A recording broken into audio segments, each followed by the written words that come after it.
Hi, everybody. Happy Monday. Welcome to Read with Miss Beth. I hope you guys have been getting a lot of sunshine in. I'm just opening up my iPad, so don't mind me.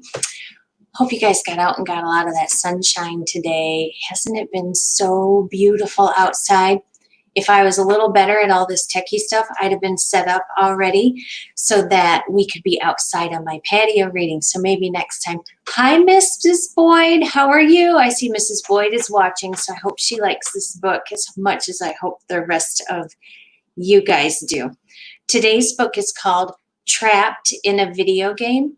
And part of the challenge for finding these books was finding books that were available on our streaming services, because just like you, all of our plans for summer changed really abruptly.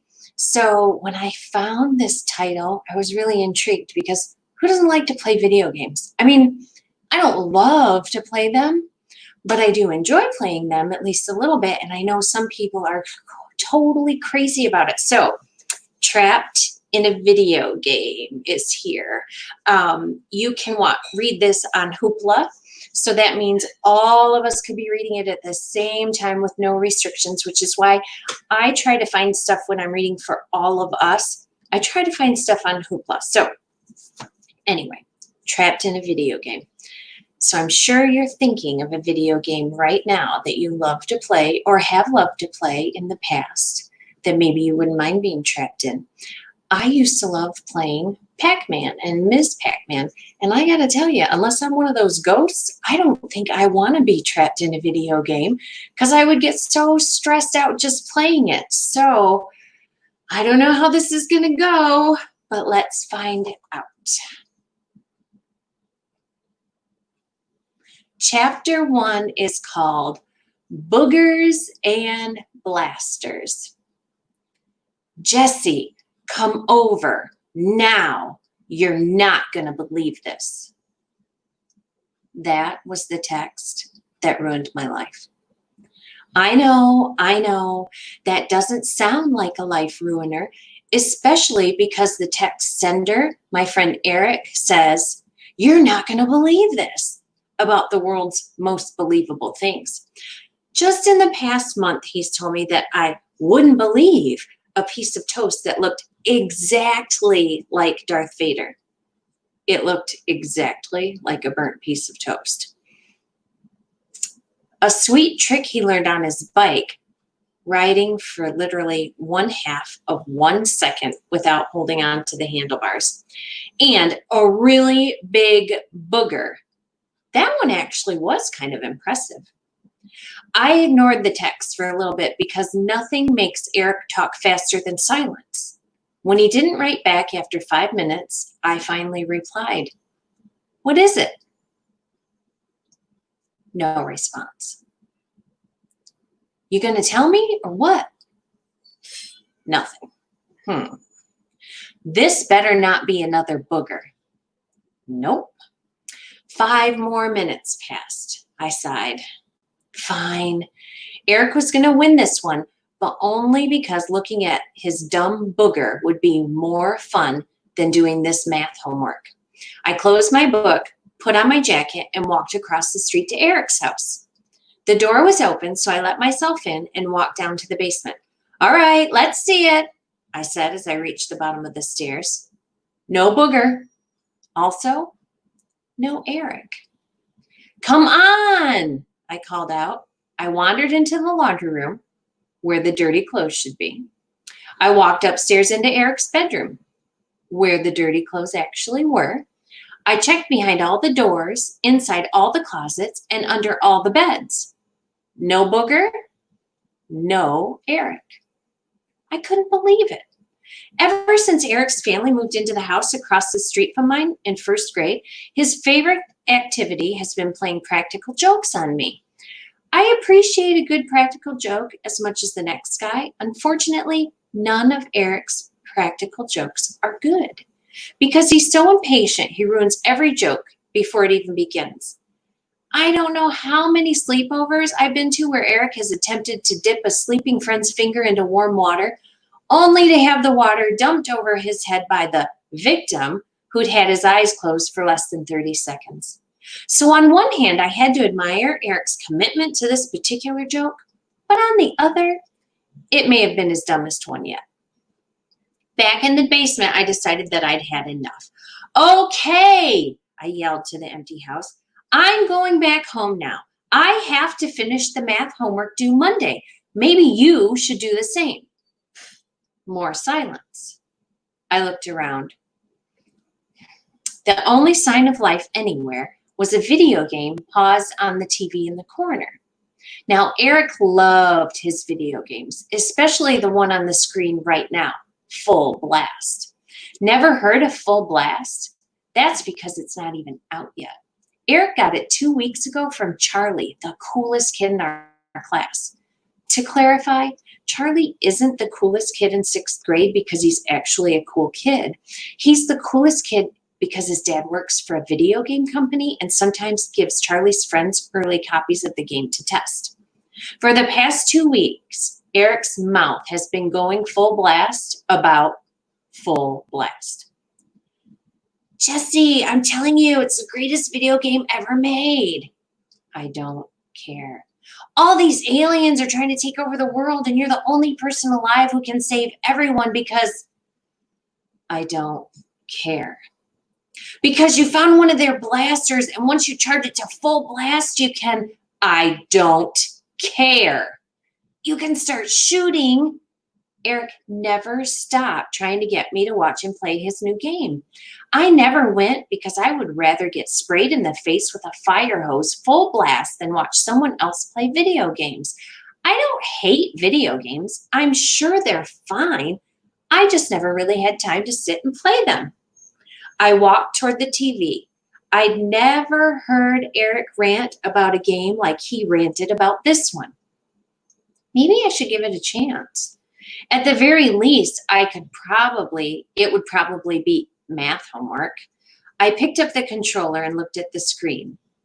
Are you sure? It said. Yes or no.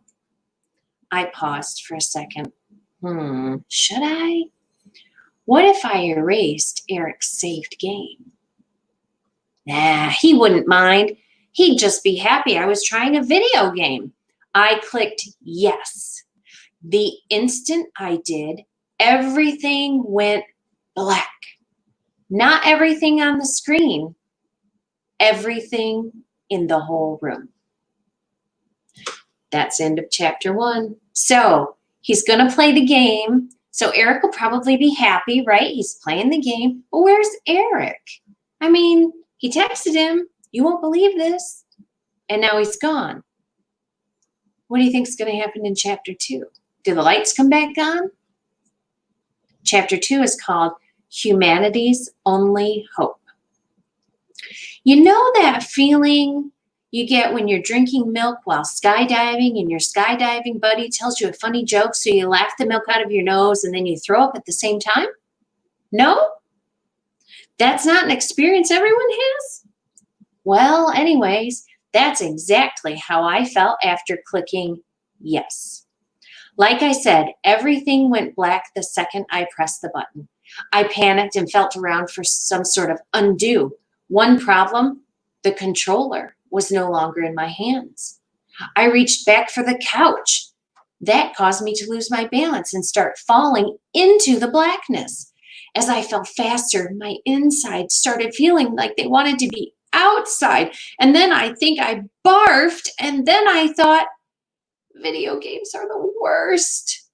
And then I blacked out. When I finally opened my eyes again, I was staring at the sun, which is funny because if there's one thing that is definitely not in Eric's basement, it's the sun. I felt the ground, dirt. Okay, super weird. I closed my eyes to get my bearings, and then I opened them again to see 2 angry eyes 2 inches away, staring back. Ah! Nap time's over, maggot. The 2 eyes were attached to a snarling drill sergeant who seemed just like the most furious person ever. I tried backing away. Look, this is a big, okay, listen, if you just call my mom, The drill sergeant did not seem interested in clearing things up with Mrs. Rigsby. Instead, he picked me up by the neck, just like a bully on TV would. Listen, maggot, I don't know how you got that blaster attached to your arm, but it's there now, and we're going to use it to... The what attached to my what? I looked down. A blaster attached to my arm where my left hand should be. Ah! My screaming did nothing to stop the drill sergeant from continuing his little speech. Blast that alien scumbag to whatever rocket they came from. You are humanity's only hope for this planet. Your mission will be long, your mission will be difficult, your mission will probably be deadly, but you, I continued screaming through the rest of the speech. After a few more minutes of talking about how I was probably going to die, the sergeant let me go. I sat on the ground, hyperventilating and trying to tear the blaster from my arm. Over my breathing, I heard the sergeant start talking again. To walk around. I looked at him. What was that? He stared angrily for a few seconds before repeating himself. Move the C-stick forward to walk around. I blinked a couple of times. Listen, I don't know what this is supposed to be, but you've got to help me. He stared back. I took a few steps closer. I'm not supposed to be... Good. Now press A to jump. I squinted at him. Are you even listening to me? He didn't react. Okay, my name is Jessie Rigsby. I am in 6th grade. I am not some sort of alien slayer. I don't even believe in aliens, if we're being honest. Can you please just help me get this thing off my arm so I can go home and finish my homework? Please? Press A to jump. No, I don't want to jump. Press A to jump. This is a video game thing, right? Like virtual reality, some sort of headset. I reached up to tear the headset off. Instead, I bonked myself with the very real blaster stuck to my very real arm. Press A to jump. Okay, Eric. Eric Conrad, hyperactive kid about yay high. He's the one who brought me here. You've seen him, right? Press A to... Fine! I jumped. Happy now? Well done. Now it's time to blast some aliens. Follow me. No, it is certainly not time to blast some aliens. It is time to get back to math homework. Fractions.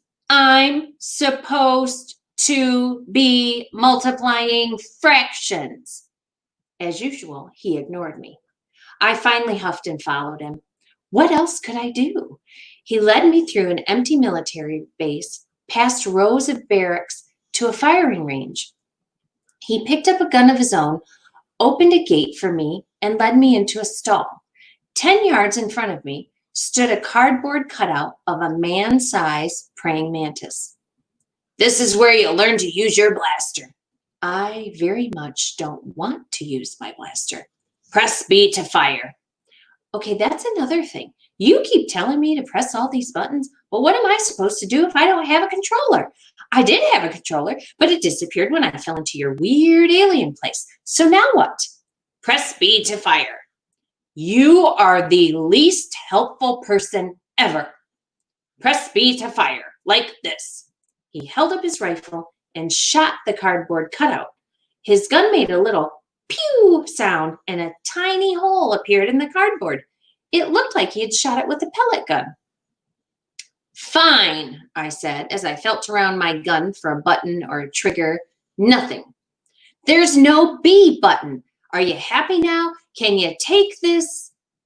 At that moment, I squeezed my left hand, or where my left hand should be, and the blaster on my hand fired a glowing white ball.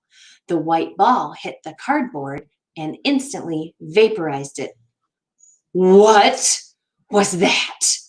Very good. You might save us all yet. Just then, a much larger, much scarier praying mantis cardboard popped up. Now, hold B to charge your blaster. When it gets to full blast... This is full blast? I'm inside a full blast. Of course, Sergeant Sandpants wouldn't answer me. He just kept yapping away about charging and blasting and then other weapons that you will discover along your way. I attempted to leave at one point, but no matter how hard I tried, I couldn't seem to climb out of the firing range stall. After half an hour, I vaporized a row of cardboard praying mantises with a machine gun, and the sergeant deemed me ready to defeat the alien scum. Oh, no, no, no. Just point me to Eric Conrad, please.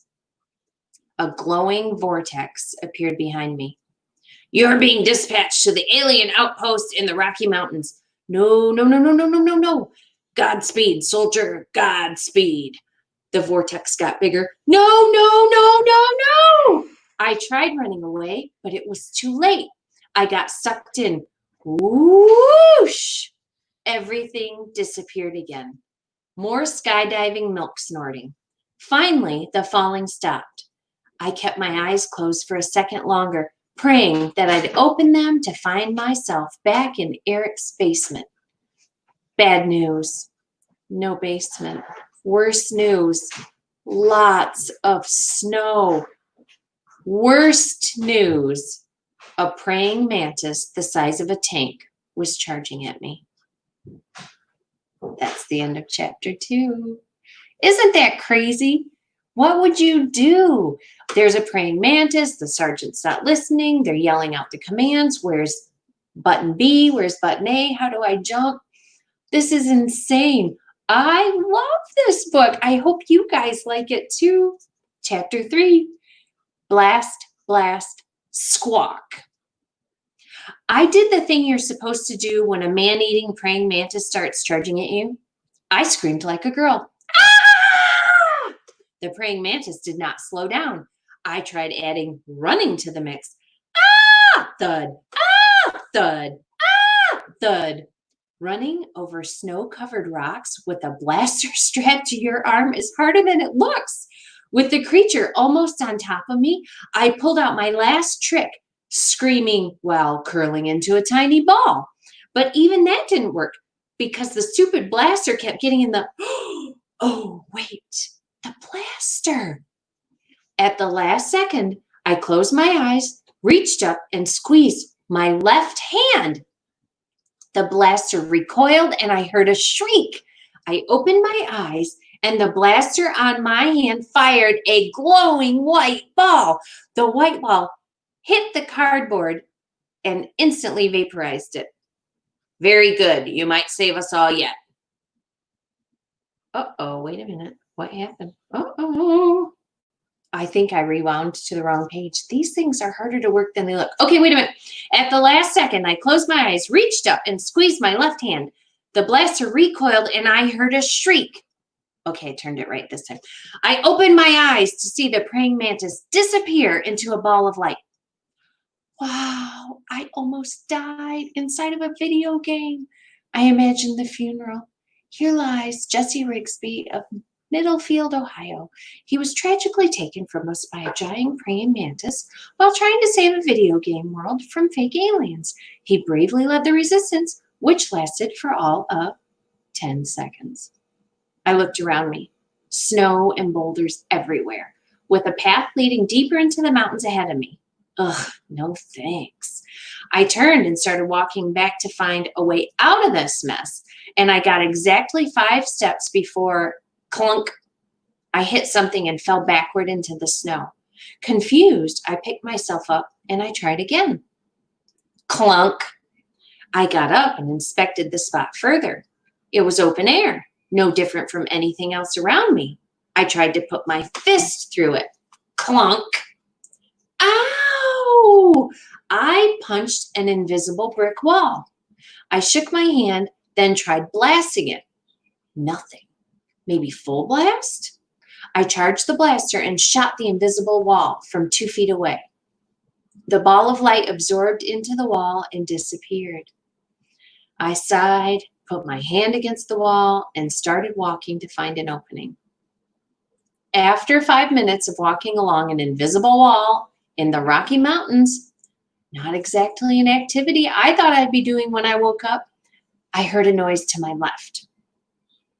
Click, click, click. I slowly turned. Through several pine trees, I could see two praying mantises scuttling back and forth, guarding the main path. I slowed down and crept quieter to keep from alerting the clunk. The invisible wall had jutted in with no warning, and I clunked my head against it. One of the creatures turned. I stayed very still, praying that a praying mantis alien is like a T-Rex, where they could only see things that move. Squawk! Nope. Bad theory, bad theory. The creature that had hurt me was now standing on its back legs and making a creepy squawking noise while the other one charged. I ran as fast as my little legs would take me while climbing over boulders and dodging trees. I kept reaching back and wildly blasting at my attackers. Blast, blast, blast, squawk! Blast, blast, blast, squawk!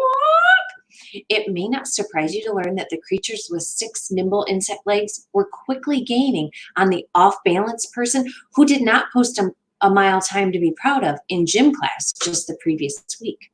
Blast, blast, blast, squawk! Blast, blast, blast, shriek! Got one! Unfortunately, I had no time to celebrate because the mantis I had vaporized was replaced with another one who'd heard his battle cry. And then another. I found the path and continued running and blasting wildly behind me, really wishing I'd brought my inhaler. But who brings an inhaler to a video game? I blame Eric. He should have texted, "Come over. You're not going to believe this. Maybe bring your inhaler." Or perhaps, "Come over. Unless you don't want to get chased by man-eating aliens through the mountains. You know, just to give me a choice." As I ran and blasted, the terrain on either side of the path grew higher and higher until I found myself running through the bottom of a canyon. Praying mantises were now jumping into the canyon behind me, joining their brothers in a stampede of death. Suddenly, the canyon opened up into a big bowl of 50-foot walls and a dead end. I ran to the end, turned around, and started blasting. By this time, I was getting better at picking them off, but it was too late. For every alien I vaporized, 3 more would pour through the canyon opening. The horde got closer and closer, 30 yards away, then 20, then just 15. Oh no! I continued shooting while closing my eyes, preparing to meet my end. Then a chorus of shrieks. I opened my eyes to see the blinding light of 5 aliens getting vaporized at once. Before I could figure out what was happening, the wave behind them also disappeared. Jesse! Can you see it? Who do you think's up there? Think that's his friend? Oh, maybe he's to the rescue. I looked up. Eric! Eric Conrad, looking exactly like a superhero, was blasting away from the top of the cliff. "Hey, buddy, what do you think?" "This is the worst! Get me out of here!" I screamed. "Glad you're having fun. Try charging up to full blast." I did what he said. It worked. I got a whole group with 1 blast. Eric and I worked together on clearing the entire canyon of aliens. After 5 minutes, the only group left was 3 stragglers coming in through the opening. I turned around to watch Eric line up the shot, and that's when I saw it. Sneaking up behind Eric was a jet black creature that looked a little more alien than praying mantis, with 5 legs and 1 long blaster arm. "Eric!" He looked at me. The alien lowered its blaster. "Watch out!" The alien pulled the trigger, and my best friend in the whole world vaporized before my eyes. Well, what do you think? Are you loving this book? I'm kind of terrified myself, but I can't stop reading it. I think that this is so exciting. If it was a movie, it would be what they would call a cliffhanger, and you'd be right on the edge of your seat the whole time. We're close to our time, but I think if we hurry, we might be able to get, oh, it's kind of a long chapter, guys. Okay, I'm going to push the time limit. Let's do it. Let's do one more, okay? You with me? Let me get back to where I was. Okay, chapter 4, reality mode. Eric had been my best friend since first grade. The first time I saw him, his parents were unloading the moving truck, while Eric ran back and forth in the yard wearing a coonskin cap and spinning the tail with his hand. I finally went over to ask him what he was doing. He said he was trying to fly and was getting close. I believed him because I was in first grade, and all first graders believe that they're this close to flying. I decided right then to stick with this strange flying child and learn his ways. And for the next 6 years, I did stick with him through everything. We never learned how to fly, but we did learn how to jump pretty high off of homemade bike ramps and start fires with magnifying glasses and scare each other during backyard sleepovers until we were afraid to go into the house to pee. And now he was gone. I blasted the alien that had blasted Eric, finished off the group coming through the canyon, climbed the rock wall to the spot where he'd been standing, and sobbed the whole time. When I finally got to the top, I stood over the black spot where my best friend had been. There was nothing left, nothing to remember my friend. What would I tell his parents? How would I even get back to his parents? I stared at the spot for a few minutes longer, trying to wipe the tears from my eyes and forgetting that one of my hands was now a blaster and whacking myself in the face over and over and not caring. What you looking at, buddy? I whipped around. Eric! What are you? I thought I saw. Yeah, I got vaporized. Then how are you here? I don't understand. Hold on. Are you a ghost? No, dum-dum. This is a video game. I just went back to the beginning of the level. I gave him a weird look. Wait, you thought I actually died? I continued my weird look. That would be crazy. That's not how video games work. You get killed once and you're done with the video game forever? Just throw it in the trash? No. You just go back to the beginning of the level and start again. It doesn't even hurt. See? He pointed his blaster at me. My eyes got wide. No, no, no, no, no, no, no. Zing. And just like that, I found myself back at the beginning of the level, staring down at a charging praying mantis. 1 second later, zing. Eric showed up too. And 1 second after that, shriek. Eric blasted the alien. Come on, Eric said, and he started walking down the path. Hey, I caught up with him. You're not going to explain what this is all about? Oh, yeah. Isn't this the greatest thing in the world? Can you believe it? No, definitely not. Is this real? Eric shrugged. I think so. Earlier this afternoon, I finally beat the game, and at the end of the credits, a screen came up that said I'd unlocked something called reality mode, and asked if I wanted to try it. When I said yes, I got sucked in like you did. But how did you text me? Huh? I asked how you texted me. Wait, Eric said as he dragged me into a small cave. Watch this. He shot a small blast into the snow to get the alien's attention. Soon, one came over, and then 2, and then 50 or more. They were all trying to reach us, but they were all too big to fit in the tiny opening. Finally, Eric charged his blaster and vaporized the whole group in one shot. After the blinding light, we heard a chime and saw a mechanical part float over the snow. Eric woo-hooed, ran over, and clipped it onto his blaster. Now I can launch grenades, he shouted. Wonderful. Can you answer my question? I don't think you're grasping the coolness of the situation here. And I don't think you're grasping that we are stuck in a world with aliens. We're not stuck, Eric said as he started walking. Really? Come on, I wouldn't have invited you in if there weren't a way out. So what happened? Thunk, thunk. I waited patiently while Eric shot grenades at 2 big trees. The grenades detonated in a flash of light, and the tops of the trees disappeared. Eric nodded approvingly. At the end of each level, there's a portal that takes you back to real life. I finished 2 levels, then decided to go back and tell you about it. I knew that nothing I could say would convince you to come in here because you're such a baby. Thunk, thunk. Eric took out the alien that shot him earlier. So I just had to let you discover it for yourself. He turned and smiled. So what do you think? think this is horrible. What?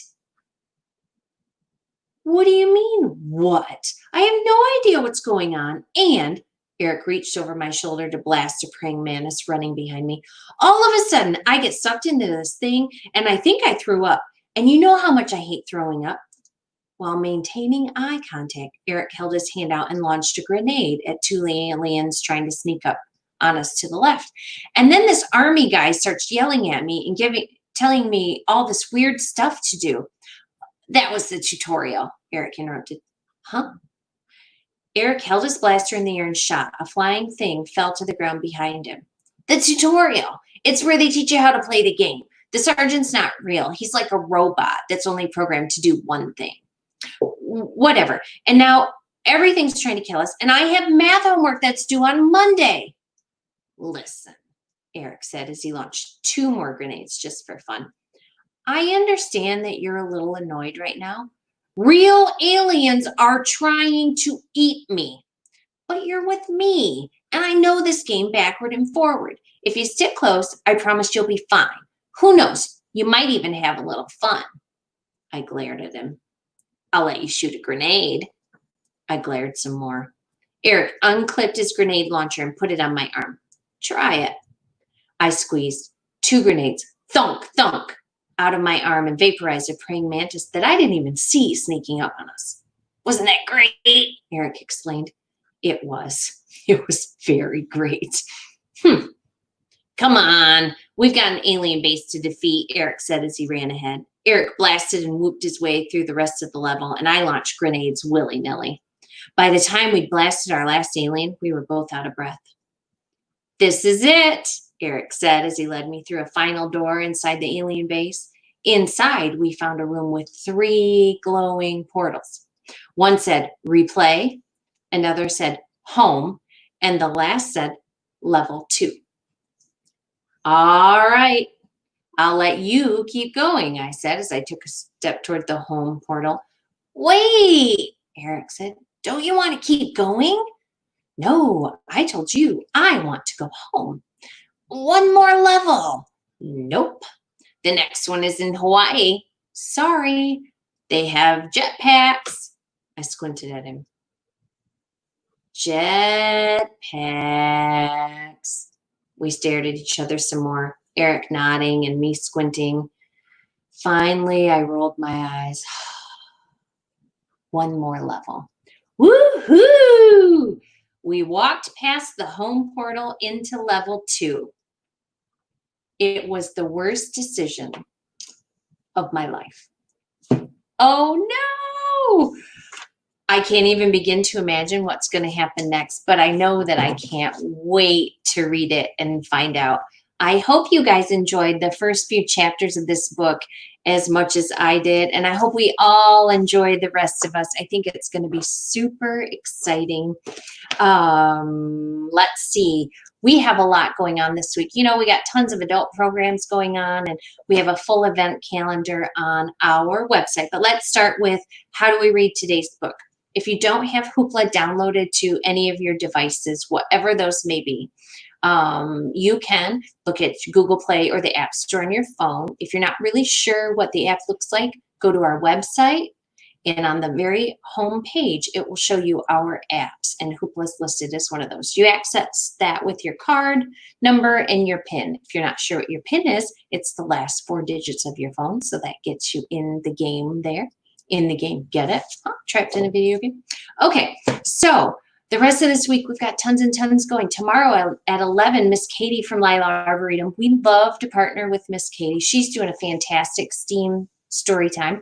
So all kinds of smart, fun things for your kids to do. They won't even realize they're actually doing something similar to schoolwork, but so super fun. 4 o'clock. Who knows where Miss Stephanie Boyd will be tomorrow at 4 o'clock. She has a surprise story time, so we have no idea where Mrs. Boyd will be, but we're going to go along for the ride because we can't wait to find out. Wednesdays at 4, we have afternoon adventures with Miss Alicia and Miss Nikki. So we have our teen librarian and one of our Storytime specialists from our children's room working together to do a program that's fun for the whole family. And then, of course, we can't forget about Thursdays. I'm back on at 11 for baby time. We have Miss Courtney's mindfulness program at 4 o'clock, which is just a great, sweet little program, and just a whole great, fun thing for the whole family. There's so many words to describe it, and yet none of them would do it justice. So just click on one of the links for one of her previous programs and see. And then end the day on the right note. Join us at 7. I'm sorry, I almost said Miss Alicia again. Miss Angela does a bedtime story for us, so it's just a really great way to wrap up your day on Thursday. So I hope you had lots of fun with me today. I hope you liked the book. Next week's book is called A Boy Called Bat. So I hope to see you then, and thank you for tuning in. I miss you, all my favorite people, and I can't wait to see you soon. Bye-bye.